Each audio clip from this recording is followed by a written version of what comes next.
Alan Dulles' career as a citizen of this country and as one who has made his vast resources, personal resources, available to this country stretches all the way back to the administration of President Woodrow Wilson.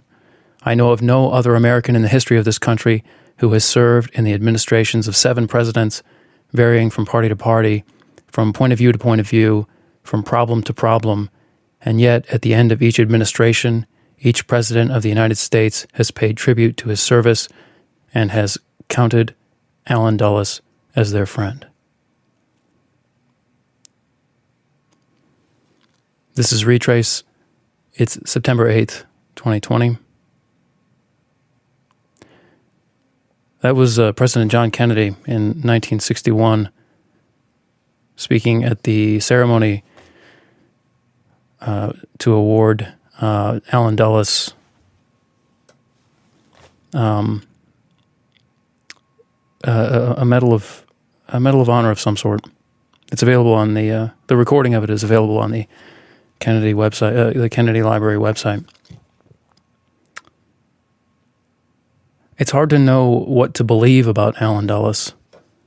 He was the first civilian director of Central Intelligence, director of the CIA from 1953 to 1961, basically the CIA's first years. Journalist Peter Grosz, he was later the deputy director in the State Department for Policy Planning staff under President Carter. Peter Grosz, in 1994, in his biography of Dulles, quotes James Angleton, the longtime chief of counterespionage at the CIA under Dulles, as regards the eulogy for Alan Dulles when he died in, I believe it was 1969. And he talks about others' reactions to Dulles' passing as well.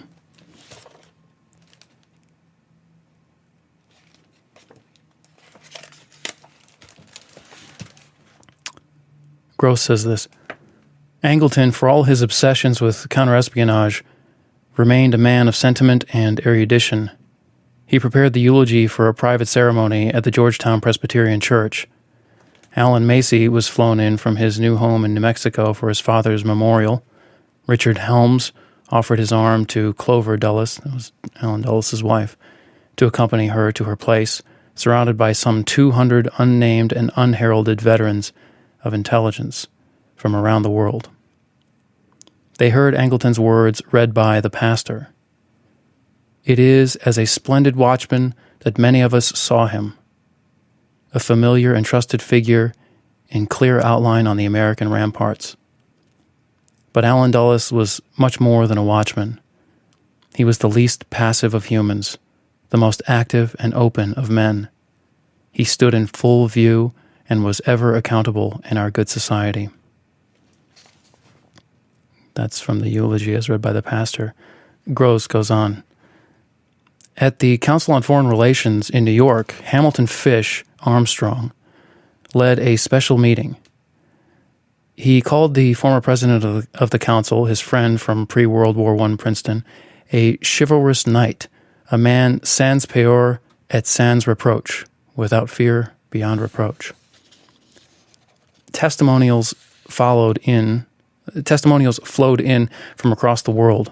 Veterans of the French resistance gathered at the American church in Paris for their own memorial service. From the Middle East, David Ben-Gurion and Teddy Kollek of Israel expressed their grief. King Faisal of Saudi Arabia said he had lost a friend. Moscow noted the passing of a man who had fiercely hated the Soviet Union and was the advocate of unscrupulous ideological and propaganda activities by the United States. The most eloquent spokesman of the American right wing was, by contrast, more reserved in assessing Alan's measured stance against communism.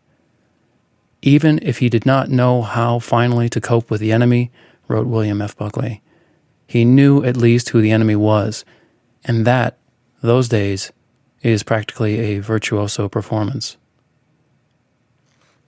And Grosz goes on. In his own country, Alan never attained the prominence of his brother Foster. And Grosz notes that Dulles Airport in Washington is named for Foster, not Allen Dulles. But across the restive Third World, where the CIA had acquired a reputation larger than life, in Guatemala and its Central American neighbors, for instance, Allen Dulles became the symbol of all the oppression they had suffered from the early and later days of CIA meddling. About that eulogy, the journalist David Talbot has something slightly different to say. He's writing in 2015. Gross was writing in 1994, 2015. And Gross wrote a later book on Dulles after more CIA documents were disclosed. But that was from his earlier biography. But this is journalist David Talbot. And he's talking about the eulogy in particular for Allen Dulles. On January 29, 1969, Dulles died of complications from his illness. Even after his death, the secret organism that Dulles had created continued to pulse. A team led by Angleton swept into the old man's home office while Clover lay in bed upstairs and rifled through his files. CIA technicians installed secure phone lines to handle the flood of condolence calls. An effusive eulogy was crafted for his memorial service at Georgetown Presbyterian Church. The soft-spoken church minister, who was used to writing his own funeral orations, balked at reading the bombastic address that had been written by longtime Dulles ghostwriter Charles Murphy, with input from Angleton and Jim Hunt. But the Dulles team quickly set the cleric straight. This is a special occasion, the minister was informed by an official-sounding caller the night before the funeral. The address has been written by the CIA. And he's citing another book, Phillips, for that last quote. So a different picture of this eulogy, and by way of the eulogies, we're trying to get a picture of Allen Dulles. But it's hard to know what to believe about Allen Dulles. The journalist Joseph Trento, writing in 2001, claims that Angleton, again the longtime chief of counterespionage at the CIA, said this in his dying days. So this is from Trento's book, The Secret History of the CIA, 2001. This is page 479, and Trento starts by narrating. I asked the dying old man how it all went so wrong. With no emotion in his voice, but with his hand trembling, Angleton replied, fundamentally, the founding fathers of U.S. intelligence were liars. The better you lied, and the more you betrayed, the more likely you would be promoted. These people attracted and promoted each other. Outside of their duplicity, the only thing they had in common was a desire for absolute power. I did things that, in looking back on my life, I regret. But I was part of it and loved being in it. Allen Dulles, Richard Helms, Carmelofi, Frank Wisner were the grand masters. If you were in a room with them, you were in a room full of people who you had to believe would deservedly end up in hell. Angleton slowly sipped his tea and then said, I guess I will see them there soon. Trento goes on. Angleton has been portrayed as a lunatic and even a torturer, and, as this book has documented, he did harm to many loyal colleagues. However, I hope this book also clarifies who he really was and gives the reader a sense of the man whose life's mission was to protect the CIA from the enemy. As he told me, sometimes you can find the real enemy right in the mirror. At the end, he seemed grateful for the release his lung cancer brought him. I am afraid that whatever sins I have committed in my life, he said, as he sipped his tea, have now come home to roost. I am fundamentally a failure. I failed to protect the CIA because there was no real desire to secure the place from the Soviets. I never understood the great advantage the Russians had over us. As Americans, we just hold no real value in secrecy. God, it was such a simple explanation. Trento is the source for these quotes. He says that Angleton cooperated with him in the writing of his book on the condition that he not publish anything that Angleton said until 10 years after his death. So it's worth pausing to reflect on what Trento just claims Angleton said on more or less on his deathbed. If it's true, the better you lied and the more you betrayed, the more likely you would be promoted, that fundamentally the founding fathers of U.S. intelligence were liars, and other than their duplicity, the only thing they had in common was desire for absolute power. If that's true, it's true of Dulles. He's the first person that Angleton names. And it's true of Richard Helms and the others, Carmel Offie and Frank Wisner. And it certainly must be true of the culture at CIA, or at least the culture for a long time there. But if it's false, it's almost as profound. Maybe not in its impact on the world, but if it's true, we have to ask the question, who was Allen Dulles in a really sober way? We should ask the question soberly anyway, but if that's true, what Angleton is saying through Trento. But if it's false, we have to ask, who is Trento, this journalist writing the secret history of the CIA? Going back to Talbot, David Talbot, the journalist, in trying to find out what sort of person Allen Dulles was, or what we should believe about him, Talbot says that Dulles had John Kennedy killed.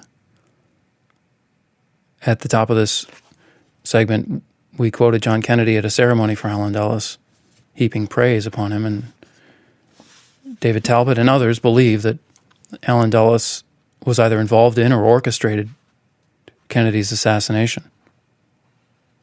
This is from page 560 of Talbot's book, The Devil's Chessboard. Subtitle of it is Allen Dulles, the CIA, and the Rise of America's Secret Government. Again, this is 2015. Over the final months of JFK's presidency, a clear consensus took shape within America's deep state. Kennedy was a national security threat. For the good of the country, he must be removed. And Dulles was the only man with the stature, connections, and decisive will to make something of this enormity happen.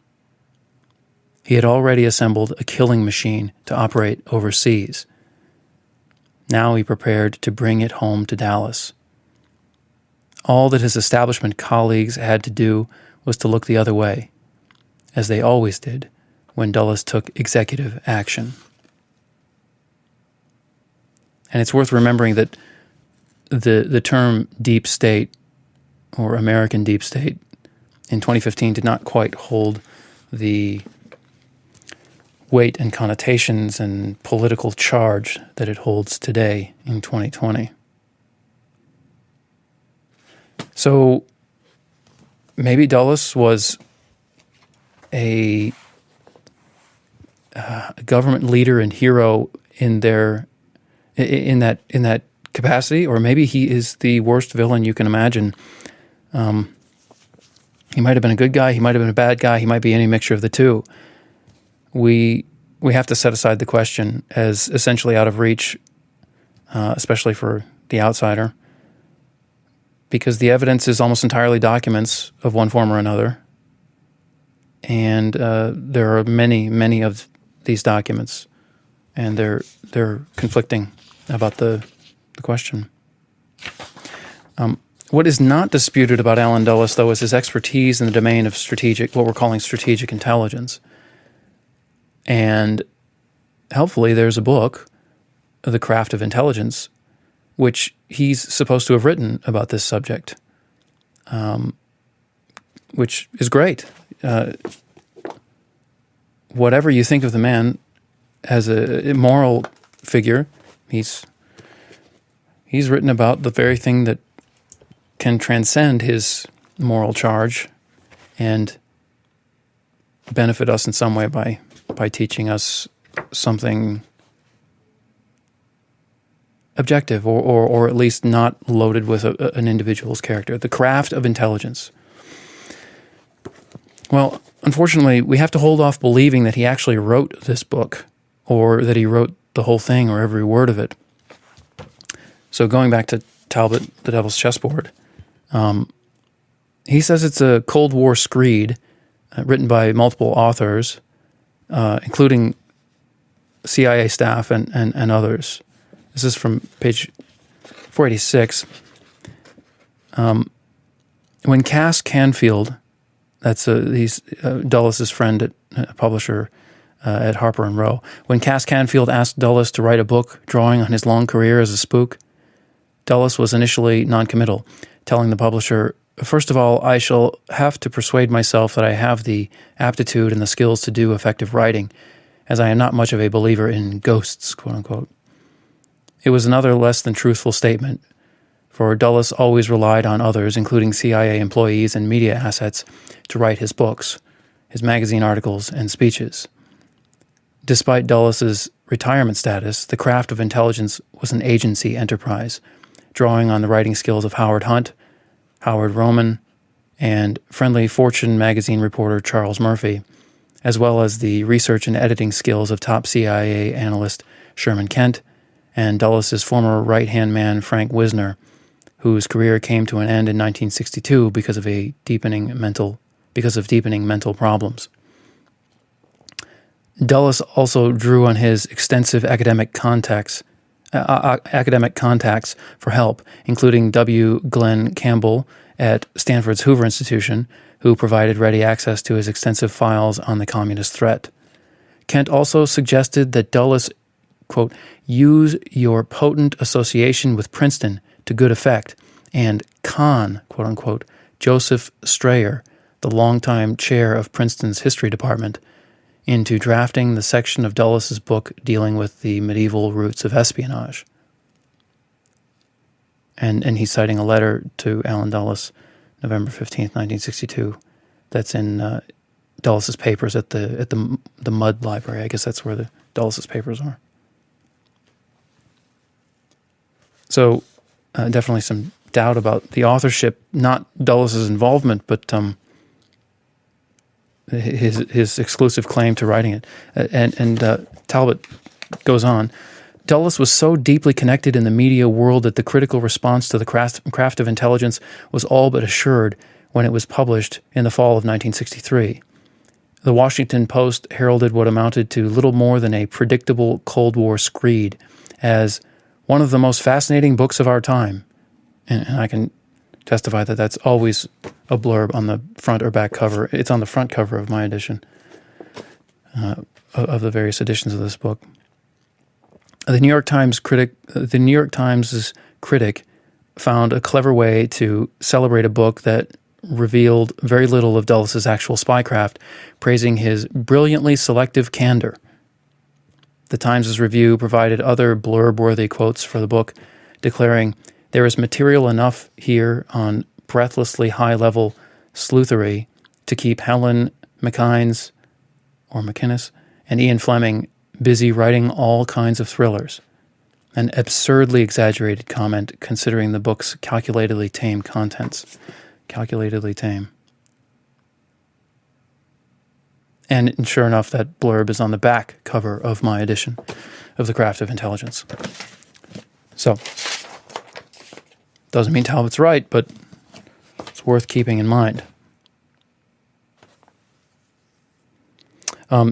CIA's website, cia.gov, does confirm that Dulles did seem to work with Charles Murphy as a ghostwriter. There's a letter from 1960, a reply from Dulles to Charles Murphy, and they're talking about a book that they plan to work together to write.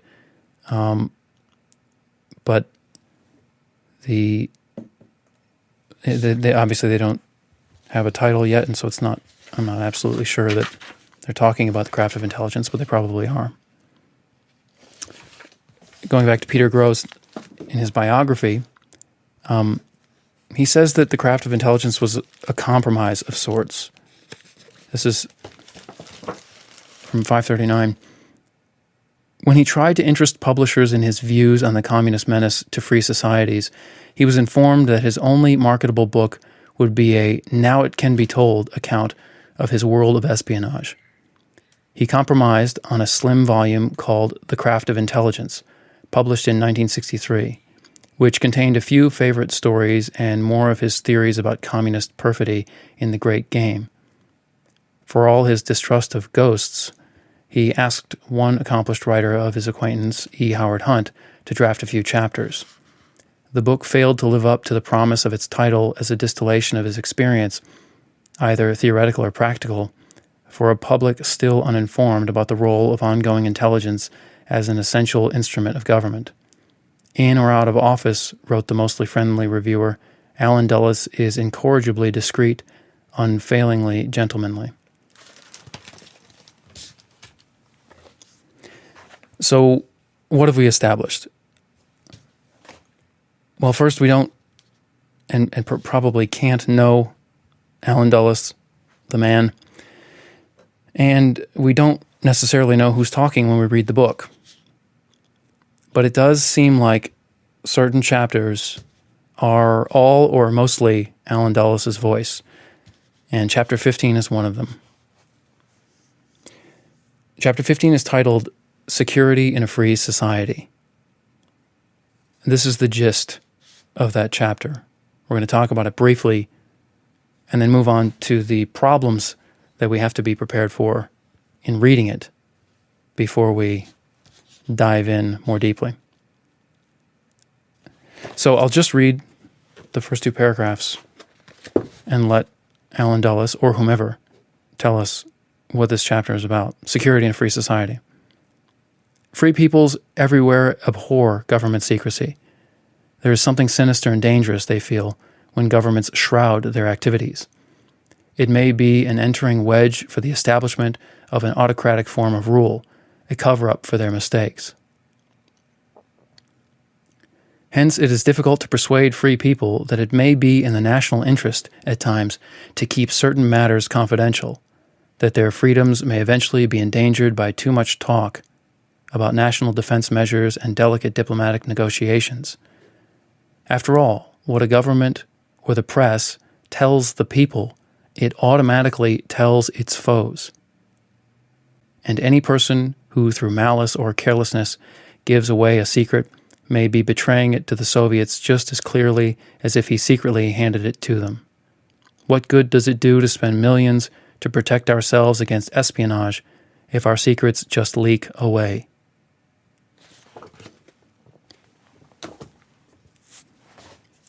Free people have the urge to talk, and they have the urge to know. This is a problem identified in this chapter by Dulles et al. This can cause them danger. This urge can cause free people danger, because when you talk and when you can know things through the press, through government publications, through leaks of various sorts, your enemies know them too. Enemies are listening to everything that an outsider can listen to. And Dulles points out that this is an overlooked consequence of the urge for more freedom or absolute freedom to talk and to know, especially as regards matters of government, and especially within government, national security. And the ultimate, and perhaps the last of his major points is, why should we spend so much money on intelligence if we're going to undo it by various kinds of leaks? This is not quite the same point that he makes to support his argument. First, he starts with the danger of the openness, the urge to openness, but then he moves on to this sort of overlooked problem of waste, or this error of waste,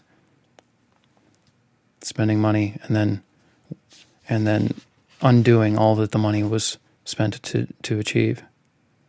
So that's the case that Dulles aims to make in Chapter 15, Security in a Free Society. But the chapter has a lot more in it than just his intended argument. And we're going to go through it more carefully in our next segment. But before we do that, there is probably good reason to talk about some of the problems we're going to wrestle with in examining this chapter and in many chapters or many arguments made in different contexts. So I'm going to talk about these problems, and they do apply to Dulles's Chapter 15, but they don't just apply to Dulles's Chapter 15. First, there are problems of evidence. Let's start with text. Text can be altered. It can be elided. Different editions can add or remove paragraphs or even individual words or sentences. I've seen paragraphs removed without much note. I've never seen a sentence removed that I can remember, and individual words only accidentally, not intentionally. But it's a real possibility, if not a valid concern. Whenever you read, my edition, the 2016 edition of this book, is it doesn't even make mention of the original publication date on the copyright page. It's copywritten. The copyright is owned by Alan Dulles' daughter now, Joan. But who knows who could have done what to such books? The game is completely changed by digital content, Kindle books, or even newspaper articles online. It's one thing to try and suppress history when it exists in ink stains on paper throughout the world. It's quite another when you have almost light speed access. If you know what you're doing on the security front, you have instant light speed access to all of the storage locations that anyone bothers to read or view in the case of video or audio. So textual alteration, or really alteration of anything, think of deep fakes, the new problem not even on the horizon anymore. It's upon us. Hasn't caused an international incident yet, but it's almost inevitable. Alterations, let's call that problem alterations. Well, machines and automation might help with that, and I've heard that blockchain technology might help with the deepfake problem. But certainly we could write programs easily enough to verify texts against texts if we have them in digital form. But those programs can make the problem even worse. They can be written to achieve a different goal, the goal, the opposite of what we're trying to achieve, which is verification. It depends on who controls them, who controls the programs, or who controls where the programs are stored after they've been written. Another problem is context. The author, Dulles or whomever else of the chapter, has assumptions that he's making. I'll say he's making. Safe enough. He has assumptions that he's making, and the further back you go, the harder it is to relate to any writing, anything written. We're only going back to the 60s, but the problem can still apply. The problem could apply to yesterday. If you follow a news cycle, there's a lot there. There's a lot there, and there's nothing there most of the time. But that's all context. Follow an event on Twitter or whatever the social media platform is when you hear this. There was an enormous amount of information passing through that bottleneck of a text feed, or if it becomes all visual in the future. You don't have that when you select an artifact like a book or a tweet or a video or a virtual reality, or a three-dimensional 360-degree recording of an event captured by whatever the primary news source is in the United States in the year 2030. Even that, we don't have the capacity. Human beings don't have the capacity to absorb the information, the garden, the bed, the atmosphere of relevant information that surrounds a major event. And there is a lot that we can say constructively about this problem. We're not going to get to it today, but David Fisher's Historian's Fallacies deals with this to some extent. But you can say that context is a problem that is embedded in the assumptions made by the author, or you can say it's a problem embedded in the reader or the viewer or the listener based on his or her architectural limitations or constitutional limitations. We just don't have it in us to go back in time the way that you might have to understand some artifact like a book or a recording. And the other problem with context is things get taken out of context. Things get taken out of context by the author or authors. So anytime, and some people are much worse offenders at this problem than others. But those are problems of context. Another problem that arises with this chapter and with all arguments under the heading of problems of evidence is what we can call the question of the we question. Who is we? When someone's making an argument and they say, we should do this, we know this, we always do that, we can't do this, who is we? It's not a trivial question. It really isn't. It goes back to the problem of assumptions and context just mentioned. And it's a recurring one for the reader. An example in Dulles, chapter 15, he says this on the flip page, I think, of what we just read. The question is whether we can improve our security system consistent with the maintenance of our free way of life and a free press, and whether, on balance, it is worthwhile to try at least to limit our security lapses and indiscretions. And that is, on the flip page, 236. We. He says we once and our 3 times. So you could read deeply into that. You could have a lot of thoughts about that, but we'll move on. And just keep in mind that we don't always know who he's talking about, who he's thinking about, who he means when he says we, nor with any author or speaker, anybody making a point. Another problem of evidence is just a simple observation, often neglected, easily forgotten, that we can't read his thoughts, we can only read his writing. It is very easy for me to write a sentence that says, I believe in a 10th or 9th planet in our solar system. I can write that sentence, and you can read that, and you can think that I believe that, but I just wrote it as a thought experiment for this purpose. It's not really what I believe. You're reading my writing, not my thoughts. That's important to remember. You can only imagine what a spy master, the first civilian director, really the first director, I mean, the guy before him was sort of an interim.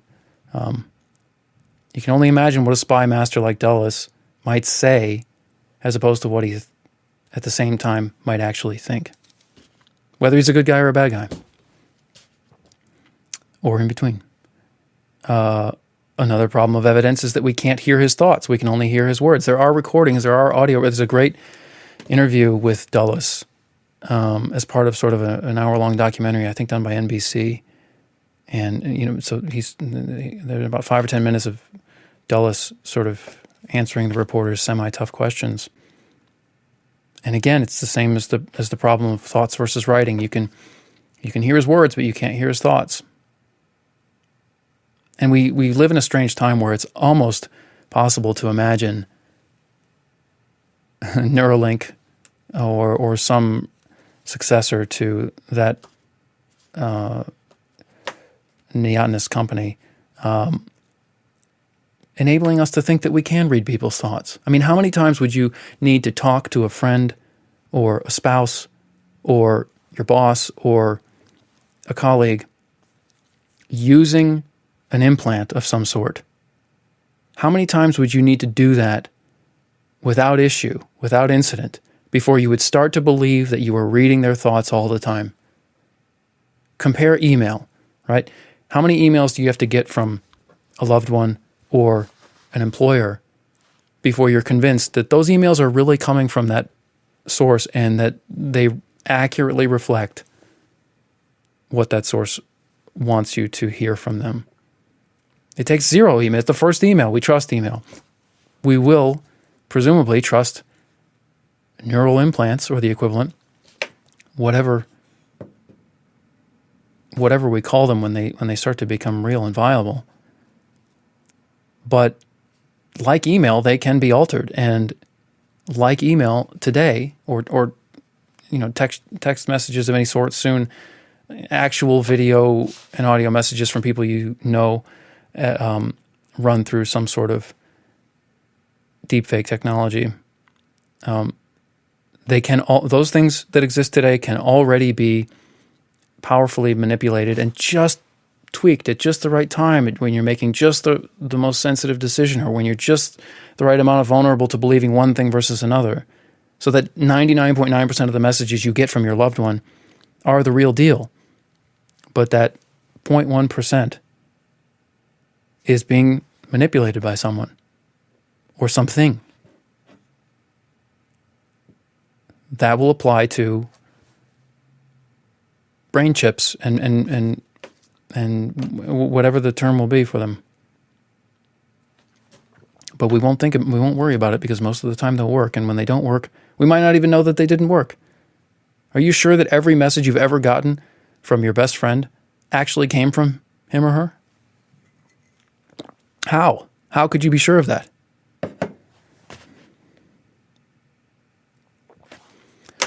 Another problem of evidence is that we can't witness past events. We can only witness the evidence that reaches us.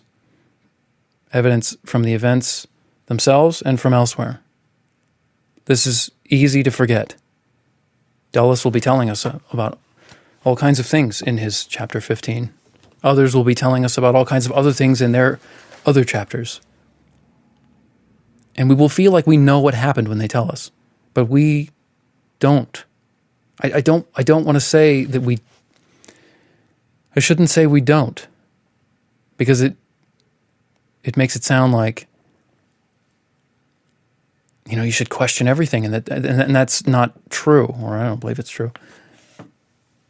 But certainty is profoundly elusive, and most of the time it's of no consequence. The vast majority of the time it's of no consequence. But it can't be of no consequence all the time.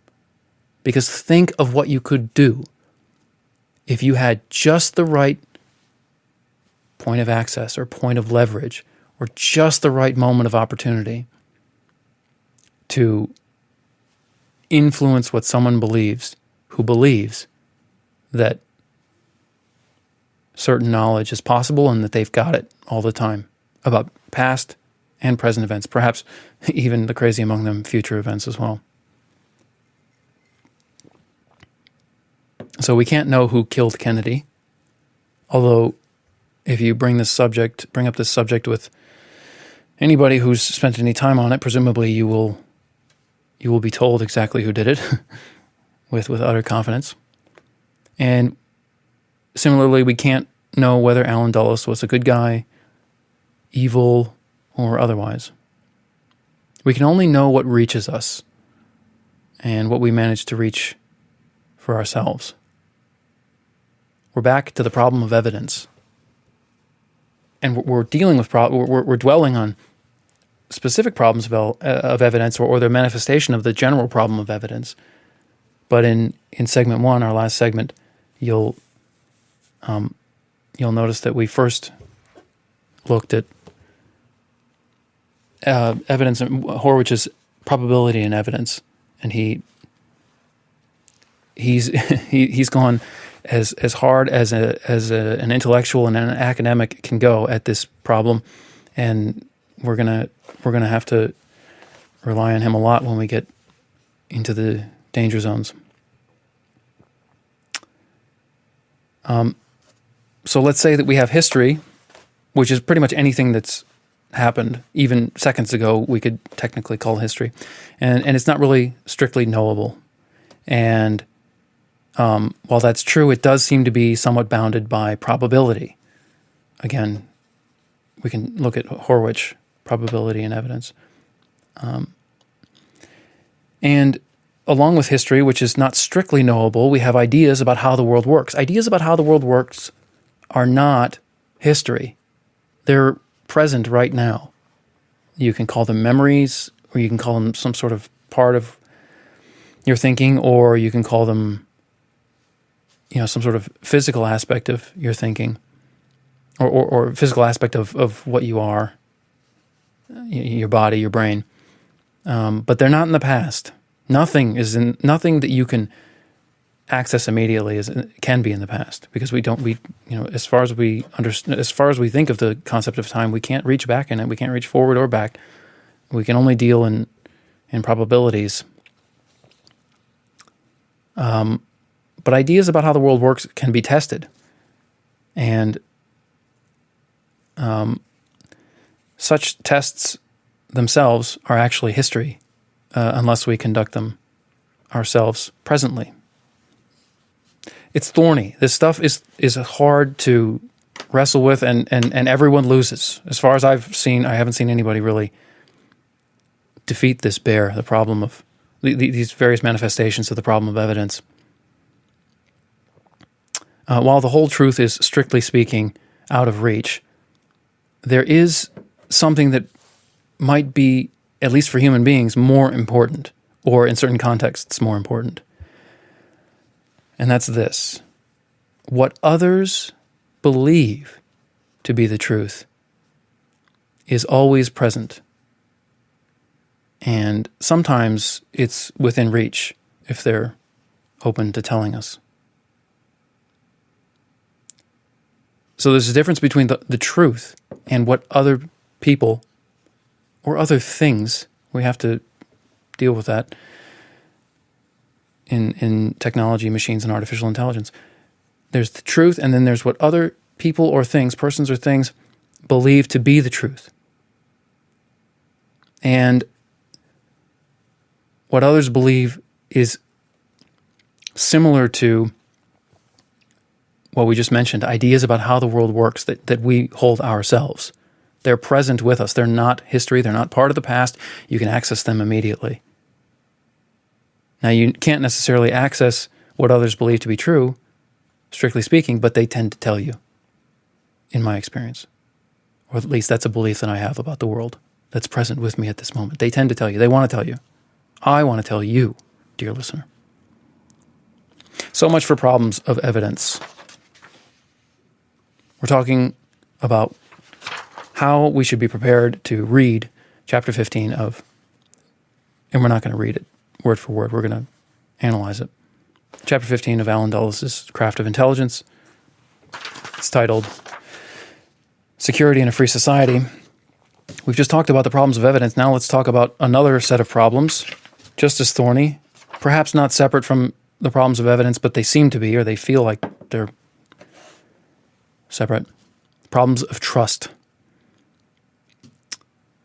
So every single line of this book or this chapter, or any book or any chapter or anything written, could be deceptive towards some end, some motivated act of deception.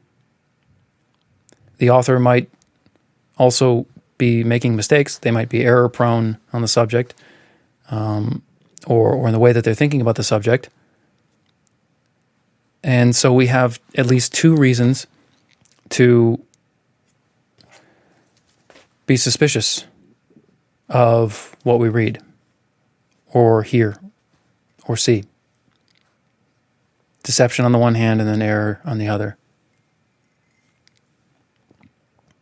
Another problem of trust is that for every conventional account of, for example, Alan Dulles' life, there is an opposite. And this will be easy for the listener to confirm. There are lots of books that speak highly of him in lots of books and writings and recordings that do the opposite. So the issue becomes, which sources should we trust? If we only trust based on reputation of the source, so let's say some random person on social media or on a podcast tells us one thing, they have no reputation, perhaps they have less than no reputation, they have a bad reputation, you can find some evidence that they have a deservedly bad reputation. And on the other end of the spectrum, you have, pick your most trusted source of information, whatever it is. I won't hazard to say what mine is, because I don't have one, and also because it will make us seem more different than we are in a lot of cases. Pick your most reputable source. That's the other end of the spectrum. That person or organization or entity tells you something and you believe it. You're not basing that belief on the content of the message that was sent to you. You're not basing it on an analysis of that content. You're basing it on reputation. Well, reputation is vulnerable. There's an attack. There are many attacks on reputation, and they're well known in the security community, however you want to define it. The destruction of someone's reputation can take down everything and anything and everything that they say, or it says, if you're talking about an entity or an organization. That's a pretty big vulnerability.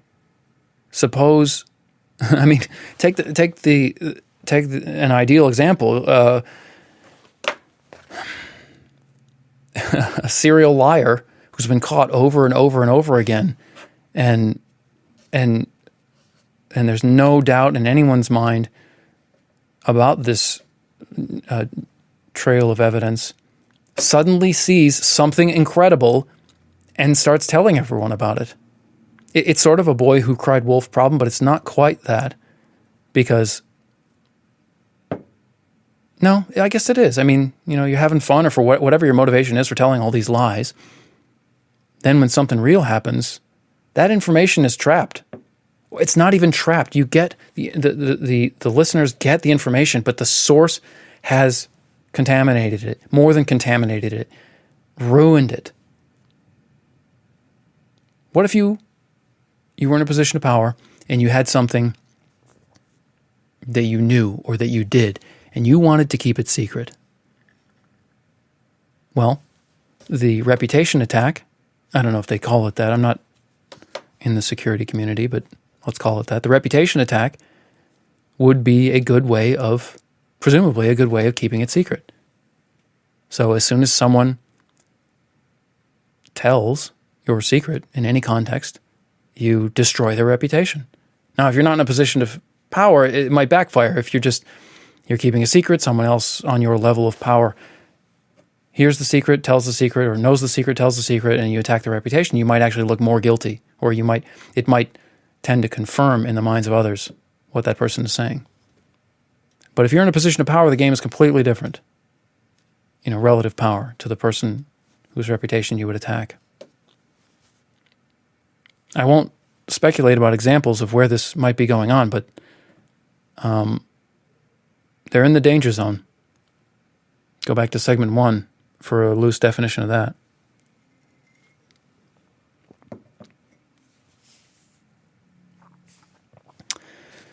We can put a technical term on this reputation attack.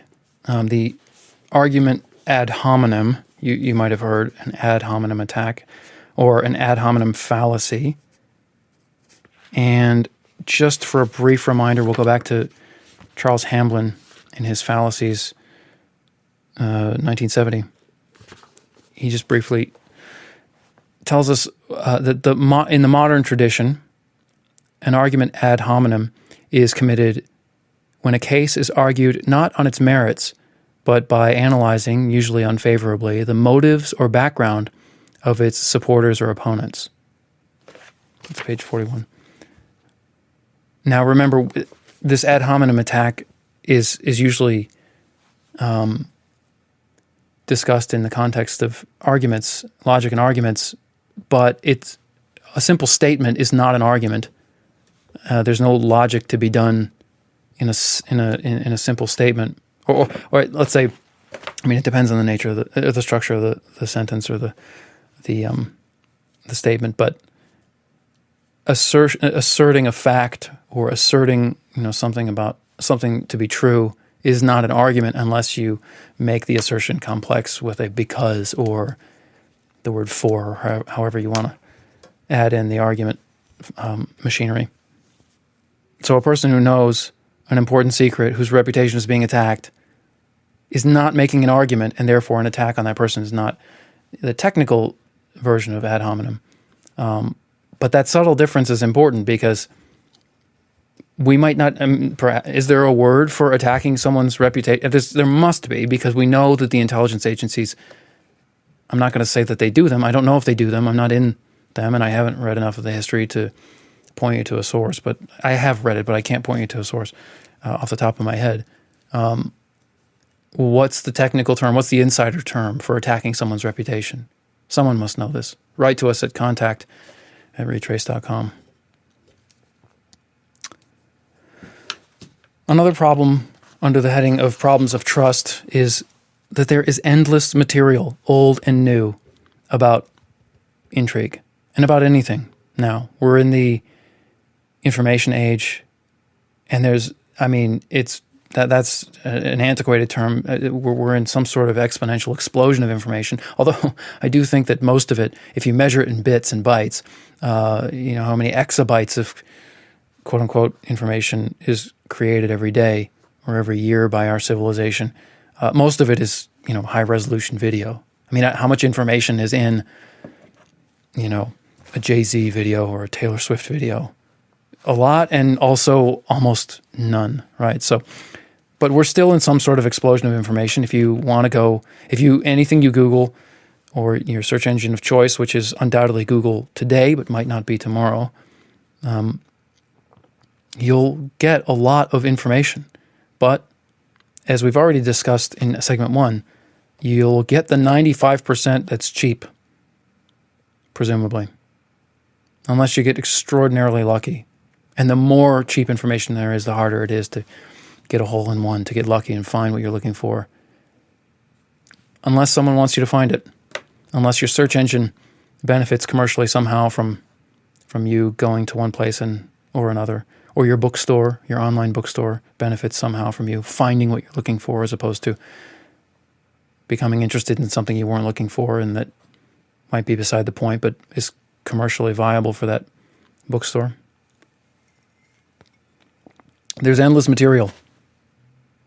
So it seems our trust can only be placed, perhaps, with any shred of confidence in people or persons who satisfy at least 2 criteria. One, they need to be in a demonstrable position, really a position of power and control, to know what they claim to know. And the criterion number 2 is that they need to have a significant incentive to share that information, that knowledge, with us or anyone. Someone with satisfying those 2 criteria might be worthy of trust. I mean, trust is a complicated thing that emerges between people who know each other, not necessarily for a long time, but in a certain way, or perhaps a long time. But we're talking about trusting sources, trusting, say, Dulles in The Craft of Intelligence, or trusting anybody who claims to be telling you about what happened or how the world works. The enterprise of this company, Retraice, is to work on the question of what's going on out there. While anybody who presents an answer or some part of an answer is going to be telling us either what happened in the past, or maybe they'll tell us about the future, but we'll squint quite a bit at such claims of knowledge. They're either telling us something about the past, or they're telling us something timeless, something that is always true, some law of physics, or law of nature, or law of human nature, or whatever. They're telling us about how the world works, or what's going on out there. Who should we trust? There are too many sources. We have to have some way of filtering them. If they're in a demonstrable position of power or control to know what they claim to know, that's a good sign. And if they have not just an incentive, but a significant incentive to share that information with us, that's another good sign. It's not an exhaustive list, but these are things worth keeping in mind when we talk about or think about the problem of trust. Now, specifically on those 2 points, we mentioned power and sort of in hand in hand with the word control, power and control. And then we mentioned incentives. We have to flesh this out. What do I mean by power? I'm not talking necessarily in any given instance about electrical power, although I will be talking about that. I'm talking about the softer kind or the more difficult kind to define. And there is a lot that has been said about this kind of power. I mean, we're talking about the craft of intelligence. We're talking about, we think, what Alan Dulles says about the craft of intelligence, or what Alan Dulles says about security in a free society. It's dripping with power. What do we mean by that? Well, let's try to mean something by it. Remember, our point of departure in segment 1 was the word and the idea of intelligence, and we talked about 3 kinds of intelligence: natural intelligence, artificial intelligence, and what we're working on now, strategic intelligence, what you might loosely equate with espionage, counter-espionage, covert action, which is usually associated with nation states these days, but it's not the exclusive domain of nation states. But strategic intelligence is not the only context in which we can talk about this strange and difficult to define form of power that presumably Alan Dulles had in spades, and the CIA did and does still have in spades. Joseph Weizenbaum wrote a book called Computer Power and Human Reason, and he was writing, or he published in 1976. This is from a chapter called Science and the Compulsive Programmer, and by programmer he means computer programmer. So I have to just sort of lead you into this. He's working on the question of how do magical systems or magical systems of thought remain at all a force in the minds of men. And those are his words. And he's offering 3 mechanisms at play that keep magical systems of thought in men's minds, presumably women's minds. I don't know. The first mechanism he later calls circularity, and he describes it this way: any contradiction between experience and one magical notion is explained by reference to other magical notions. And he goes on to elaborate the point. The second mechanism, he says, he calls self-expansion. He describes it this way. The programmer, talking about he's comparing programmers and gamblers. The programmer is free to convert every new embarrassment into a special case to be handled by a specially constructed ad hoc subprogram, and to be thus incorporated into his overall system. So that's what he means by self-expansion. He elaborates, but we won't do that here. The last mechanism at play in the maintenance and protection of magical systems of thought, he says, he calls suppressed nucleation. That's a term for you that we probably won't reuse. He says this, that I've got to slice and dice his words here to make this quick. The magical system may be protected by denying to any rival conception the ground in which it might take root. He goes on to say, Such evidence, an alternative conception of what's going on, such evidence cannot accumulate in the minds of gamblers or programmers, he's inserting that, if each bit of evidence is disregarded in its turn for lack of the concept which would lend significance to it. It's kind of subtle and not quite, he doesn't quite crystallize it. That's the prelude to what I'm now going to read. So he says this, we're talking about power. He says this, these three mechanisms, called by Polanyi circularity, self-expansion, and suppressed nucleation, constitute the main defensive armamentarium of the true adherent of magical systems of thought, and particularly of the compulsive computer programmer. Psychiatric literature informs us that this pathology deeply involves fantasies of omnipotence. The conviction that one is all-powerful, however, cannot rest. It must constantly be verified by tests. The test of power is control. The test of absolute power is certain and absolute control. When dealing with the compulsive programmer, we are therefore also dealing with this need to control and his need for certainty. The passion for certainty is, of course, also one of the great cornerstones of science, philosophy, and religion, and the quest for control is inherent in all technology. Indeed, the reason we are so interested in the compulsive programmer is that we see no discontinuity between his pathological motives and behavior and those of the modern scientist and technologist generally. The compulsive programmer is merely the proverbial mad scientist who has been given a theater, the computer, in which he can and does play out his fantasies. The test of power is control. The test of absolute power is absolute certainty and control. A good introduction to the concept of power when not speaking in electrical contexts, but Weizenbaum is not at all the last word on power or on control, but he will be for today.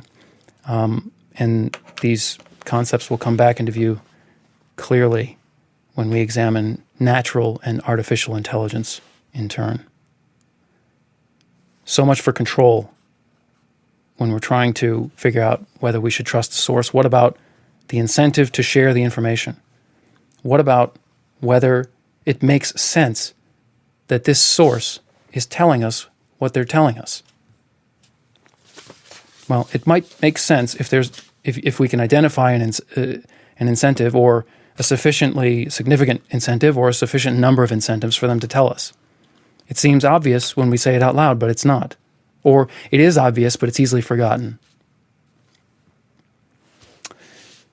There's a lot to be said about incentives, but we'll just grab hold of an op-ed from the New York Times a year or two ago by two Nobel Prize-winning economists. Not that we should set aside our criticisms because they won the Nobel Prize. They didn't win the Nobel Prize for this op-ed. They won the Nobel Prize for something else, but presumably they have good heads on their shoulders, so we can hear them out.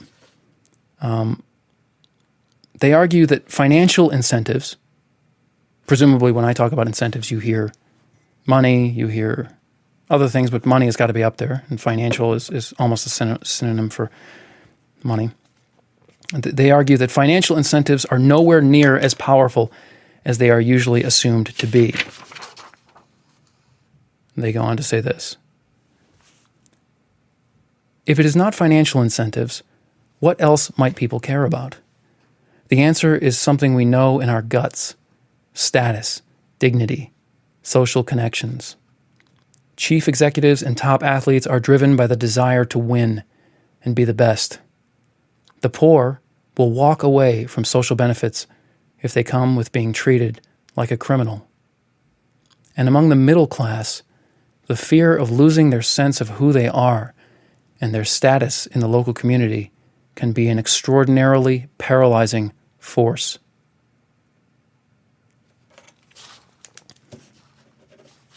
I didn't quite notice this when I grabbed that excerpt. But the concept of force is profoundly important to the concept of power, both the physical, technical version of it, or meaning of it. And I think also, and I'll go on to argue in future segments, the kind of power we're talking about when we talk about Allen Dulles, the CIA, or strategic intelligence organizations more generally.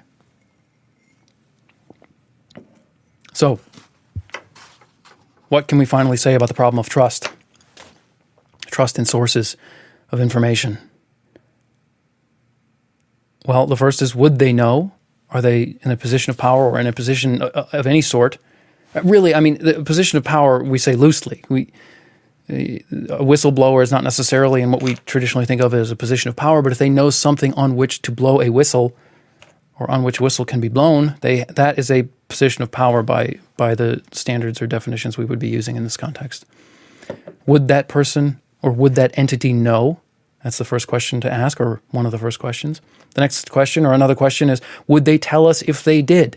Do they have incentives, or an incentive, a sufficiently significant incentive? Secrets kept are powerful. Again, go back to the Manhattan Project. How effective would that bomb have been if news of its development had leaked 6 months before it was ready? We'll never know. Secrets kept are powerful. Senses of right and wrong are powerful. Self-preservation is powerful.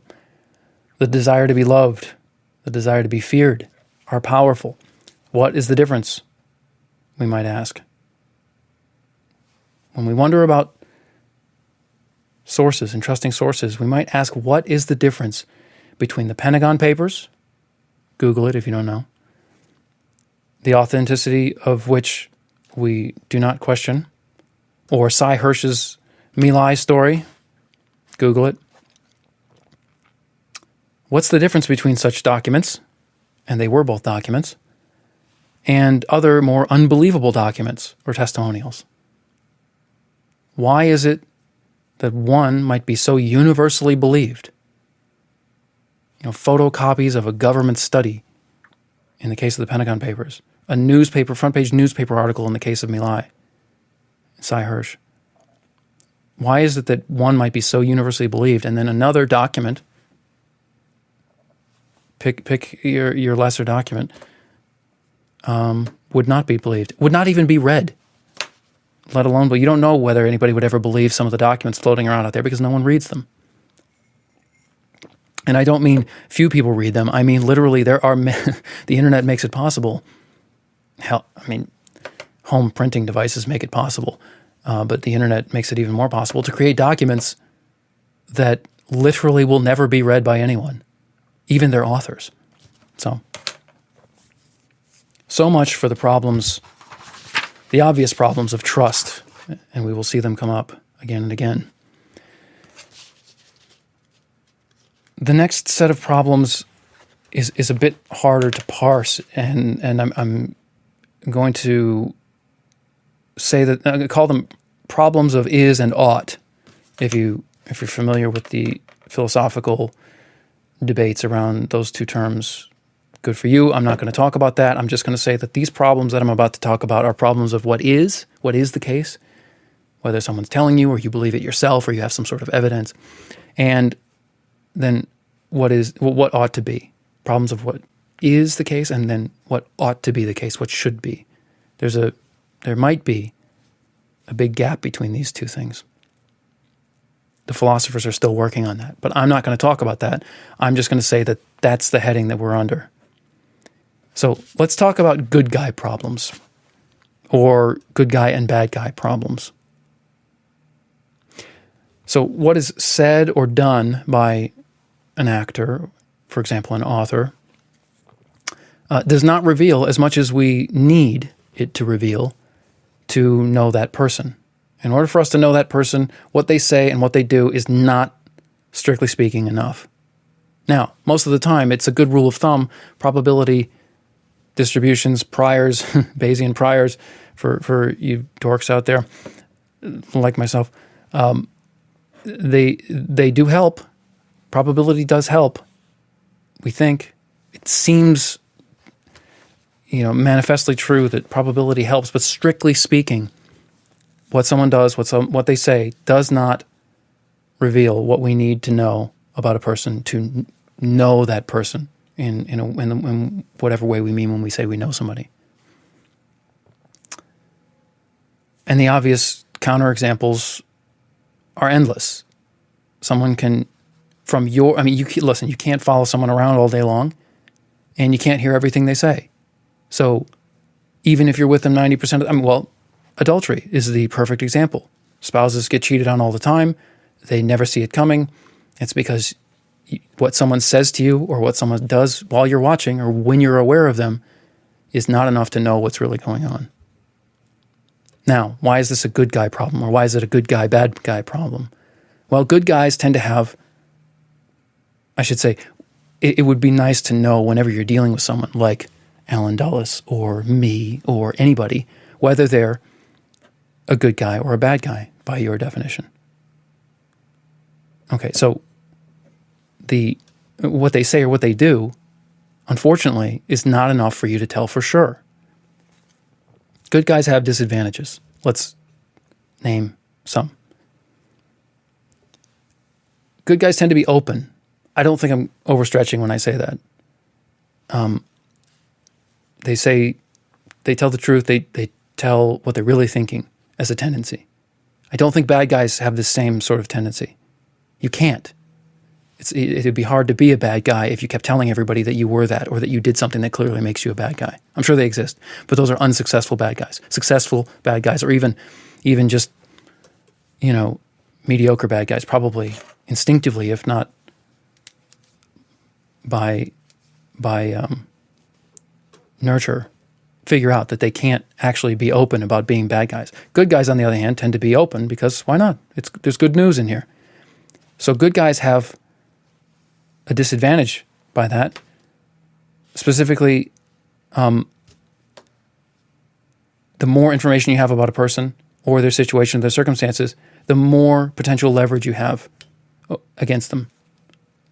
You don't have to be a bad guy to want that leverage. You can just be an opponent of another good guy with whom you disagree. It's a disadvantage to be open. Therefore, the good guys, or maybe the smart good guys, they might have to be more closed. And in fact, that's arguably one of the major points that Alan Dulles is making. We're obviously the good guys, right? Whoever we mean by we're obviously the good guys. We need to stop talking so much because it's going to do us harm in the long run. He's saying we are good guys, or we should be good guys. He's saying he's a good guy, a smart good guy, a good guy who's not so open. And he's saying the rest of us should be that way too.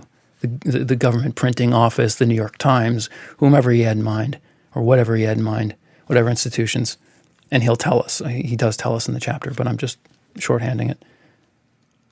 They should be smart good guys too, he will say when we review in more detail, because you're vulnerable if you're naturally open. Another disadvantage of good guys is that their mistakes can make them look like bad guys. Anybody's mistakes can lead to harm. Bad guys' successes, when they do things right, can do often lead to harm. But good guys' mistakes can lead to harm and make them look like bad guys. That's another disadvantage of being a good guy. There's a third point that's much harder to, I don't know if it's harder to make. It's harder to think about. But we have to go here to a new danger zone. It's not a danger. It's literally the danger zone in a sense. We're going to talk about blood and guts, just so that I won't leave you in too much suspense. But not too much. Just from an academic voice. So we could probably assume that there is, at some level in complex societies or complex coexisting societies, that there is some need for what you might call the bloodthirsty. If your group is going to survive, your good guy group, or mostly good guy group, is going to survive in a contest against another mostly good guy group, you might need bloodthirsty bad guys, or bloodthirsty good guys? Is that even something we can imagine? If the other team has the same, or even if they don't, what if they're just smarter than you? What if your opponent in another complex group, you're in one group and your opponent group is all good guys, but they're smarter than you, and you face annihilation based on something they want to do, something they're going to do unless you stop them. Now, you might redefine them as bad guys if they're going to annihilate you by whatever they're doing, but let's just play with this toy example. You might need bloodthirsty guys on your team so that you don't disappear from history. Bloodthirsty guys, good or bad, sometimes preserve groups with good guys in them. Some good guys, or mostly good guys. Let's be more specific. Victor Nell wrote an article in the Oxford Companion to the Mind, 2nd edition, 2004, on cruelty. And it's a longer article for a reference like this, but I'm going to read from the section 2, The Origins of Cruelty. This is page 230 of this edition. The first effective predators emerged with the Middle Cambrian explosion of animal life, circa 540 million years ago, with sense organs to locate prey and the ability to pursue and overpower the prey.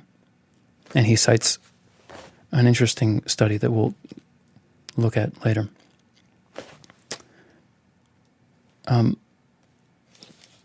Sorry, I'm slicing and dicing here. The effort expended is, and again, he's quoting from someone else now, the effort expended is enormously costly relative to the quantity of meat that is usually available. The costs of hunting, which is to say nutritional killing by hominids, in hunter-gatherer societies is equally high. Among the Dobe Kung, a tribe presumably, 10 hunter hours yield 1,000 calories of meat, as against 4 hours for 1,000 calories of vegetable foods. And he cites Lee, 1968.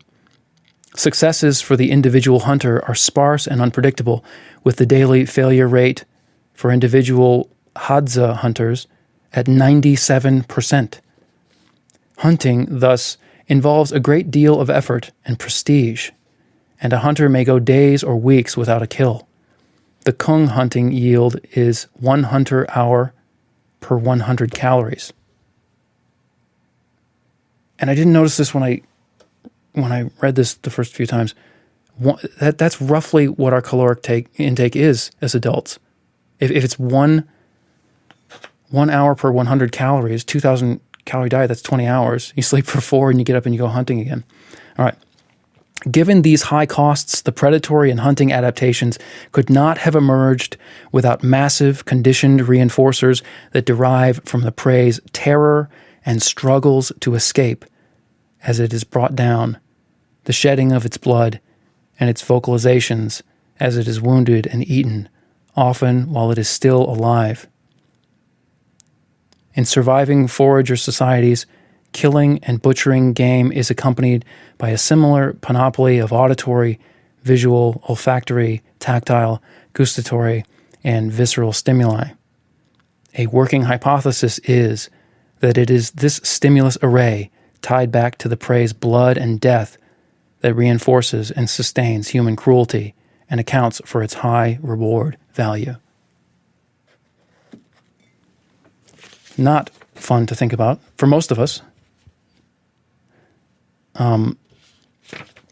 He makes many more details about how serious intellectually and philosophically the problem of cruelty is, because it's not just about the person inflicting the cruelty. There's also the problem of the audience.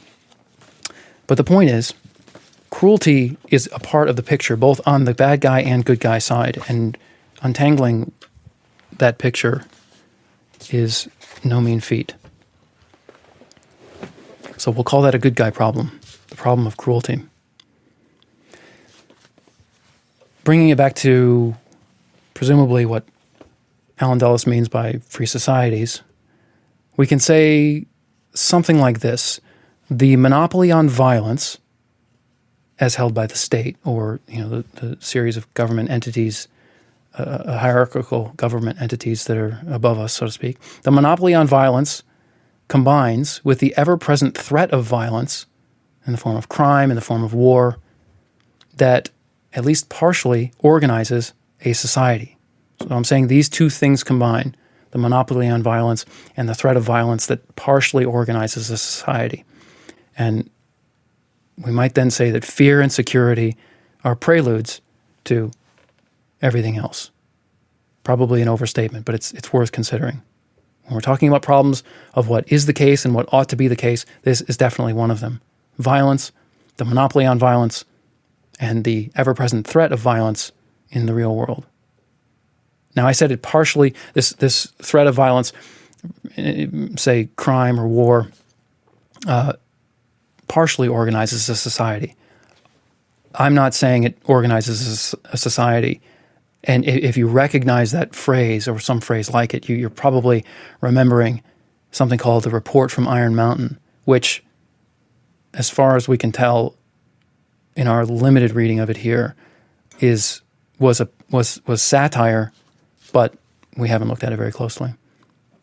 But there's a quote from Oliver Stone's JFK movie, Mr. X, or whatever you call the guy who gives the long speech, kind of weaving all the threads together and revealing what's really going on. I think he says that violence is the organizing principle of any society, something like that. That came from the Report from Iron Mountain, if memory serves, and then it got into that from sort of a zealous conspiracy theorist who kind of came from the inside. These are beyond the scope of our current discussion, but that's what's going on when you hear that organizing a society by violence. We'll probably come back to that. Moving on, problems of is and ought. We've got two more things worth saying here about problems of what is the case and what ought to be when reading something like Dulles' chapter 15. So let's talk about psychological warfare and let's talk about cyber warfare and the likelihood that these two things, psychological and cyber, and now cyber warfare, are preludes themselves to kinetic warfare. Let's talk about rumors. Psychological warfare, let's talk about rumors. Patrick O'Donnell, the military historian, writes in 2004, in his book Operatives, Spies, and Saboteurs, The Unknown Story of the Men and Women of World War II's OSS, he says this. He's quoting, most of this is him quoting George Pidet. George Pidet, an agent assigned to the MO, morale operations of the OSS, the MO mission in Bari, Italy, recalls his role in developing rumors and their devastating impact inside Hungary. This is during World War II. My job was to keep close liaison with the Hungarian section and to attend weekly rumor meetings and submit our own rumors to the board. At those meetings, the rumors were checked and discussed individually. I do not know what methods were used to get the rumors into the respective countries. However, one thing was evident. The rumors hit the spot. The Hungarian newspapers were screaming their heads off, cautioning and threatening the population not to listen to or believe in those rumors. It is my firm belief that rumors are one of the best morale operations weapons. It is easy to get one started from a neutral country or by agents inside the enemy country, and it has a very damaging effect on the army and civilian population. So much for psychological warfare in the form of rumors. What about another kind of warfare? What's called cyber warfare. We're talking about psychological warfare and cyber warfare as preludes to kinetic warfare, the usual kind that we think of, tanks and bombs. The physicist turned security expert Bruce Schneier wrote in 2016. This is an article that he published on the Lawfare blog, but I'm quoting it from from his own blog, Schneier on Security. So I can't be sure that the two texts match. But he's writing about, well, the title of the article is "Someone is Learning How to Take Down the Internet." This is in 2016. Over the past year or two, someone has been probing the defenses of the companies that run critical pieces of the internet. These probes take the form of precisely calibrated attacks designed to determine exactly how well these companies can defend themselves and what would be required to take them down. We don't know who is doing this, but it feels like a large nation-state. China and Russia would be my first guess. My first guesses. It doesn't seem like something an activist, criminal, or researcher would do. Profiling core infrastructure is common practice in espionage and intelligence gathering. It's not normal for companies to do that. Furthermore, the size and scale of these probes, and especially their persistence, points to state actors. It feels like a nation's military cyber command trying to calibrate its weaponry in the case of cyber warfare. In the case of cyber war. It reminds me of the U.S. Cold War program of flying high-altitude planes over the Soviet Union to force their air defense systems to turn on, to map their capabilities. It's Bruce Schneier. I have trouble saying his name. Bruce Schneier. 2016. 4 years ago, as of this recording, and who knows what you know, dear listener, hailing from the future. All right, we've talked about problems of trust, problems of evidence, and problems of what is and what ought to be when we read Dulles or anybody else. This last group of problems, let's call problems of capacity, or problems of our individual capacities. And really, it's not a group of problems, it's one that leads to many. What we're going to have to do when we read Dulles, or when we read pretty much anyone else, although it's very obvious that we need to do it when we read Dulles, is hold more than one picture of reality in mind. We're going to need to not collapse into Dulles is a good guy, Dulles is a bad guy, Dulles is a good guy who went bad, a bad guy trying to pretend to be good. We're going to have to hold all of those in mind if we want to get the right answer to the question, what's going on out there. So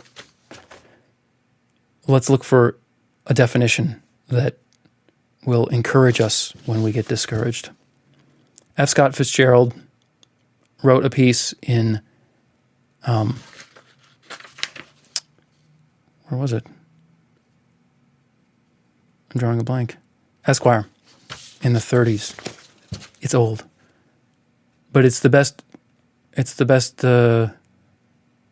idea for what we need here. There's a competing one that's actually attributed to Aristotle, but it's not. He didn't say what people say he said. And I know that thanks to the dogged internet researchers who make the internet a better place. Here's Fitzgerald's definition of a first-rate intelligence, which we should aspire to be, of course.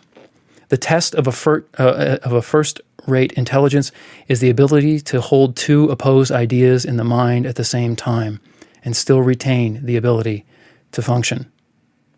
So we must hold two or more, ideally, and retain the ability to function, the ability to go forward, to work on the problem, what's going on out there, and all of its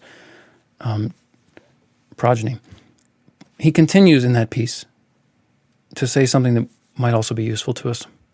One should, for example, be able to see that things are hopeless and yet be determined to make them otherwise.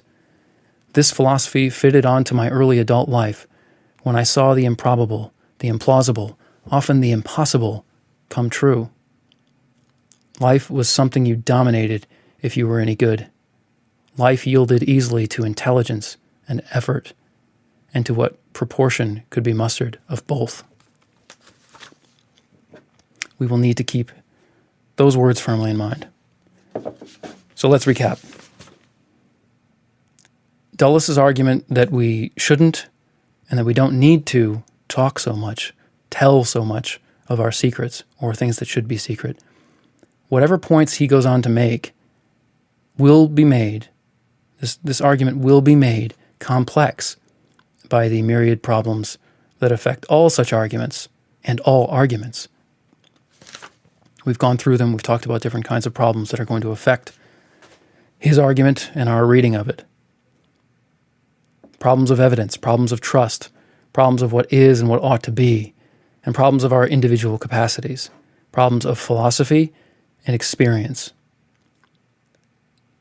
These problems are uniquely solved or not by each one of us to some degree or degrees, and, notably, unmeasured, though perhaps with the aid of machines, and I'm thinking the quantified self, not that I'm a practitioner. With the aid of machines, these imperfect solutions that we all make might be measurable in some sense, though not necessarily the right one or a good one. On our next segment, we'll talk more about Chapter 15, but we won't prepare for it any longer. We'll go through it in detail. We'll look closely and find out what Dulles and his cooperators and collaborators have to say about security in a free society. The references from today's show are in the RSS feed, the show notes in the podcast. Will be forthcoming shortly. The full notes will be on our website on the notes page. This is Retraice segment number 2. Our website is retraice.com, retraice.com. Signing off.